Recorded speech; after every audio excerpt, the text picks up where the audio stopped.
Hello students, class 6-এর ছাত্রছাত্রীরা, তোমাদের geography প্রথম অধ্যায় আকাশ ভরা সূর্যতারা থেকে বেশ কিছু ইম্পর্ট্যান্ট শর্ট কোশ্চেন এখানে আমরা দেখে নেব। এখন চলো। রয়েছে, কত কোটি বছর আগে মহাবিশ্বের প্রসারণ শুরু হয়? প্রায় 1400 কোটি বছর আগে। লক্ষ লক্ষ নক্ষত্র নিয়ে কি গঠিত হয়? ছায়াপথ।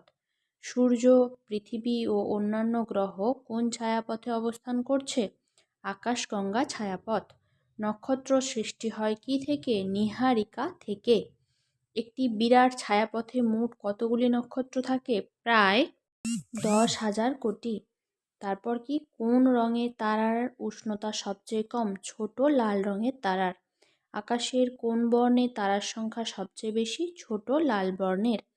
কোন রঙের তারার উষ্ণতা ও উজ্জ্বলতা সবচেয়ে বেশি? সাদা তারার। কোথায় গেলে আমরা কৃত্রিমভাবে মহাকাশ, গ্রহ, তারা সবকিছুই দেখতে পাবো? প্ল্যানেটারিয়ামে গেলে। ঠিক আছে। আচ্ছা, তারপরে দেখো 10 নম্বরের কোশ্চেন, 10-এর দাগের। সূর্যের সবচেয়ে কাছের গ্রহ নক্ষত্র কোনটি? নক্ষত্র হলো প্রক্সিমা সেন্টাউরি, আর কাছের গ্রহ হলো বুধ। কেমন? পৃথিবী থেকে সূর্যের দূরত্ব কত? প্রায় 15 কোটি কিমি, প্রায় দেবে। ঠিক আছে। সূর্য থেকে পৃথিবীতে আলো পৌঁছাতে সময় কত লাগে? 8 মিনিট 20 সেকেন্ড। ওকে।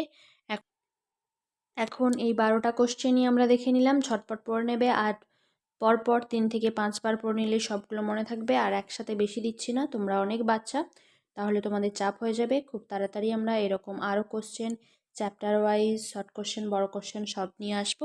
তার জন্য সঙ্গে থাকো। এখন এই পর্যন্তই।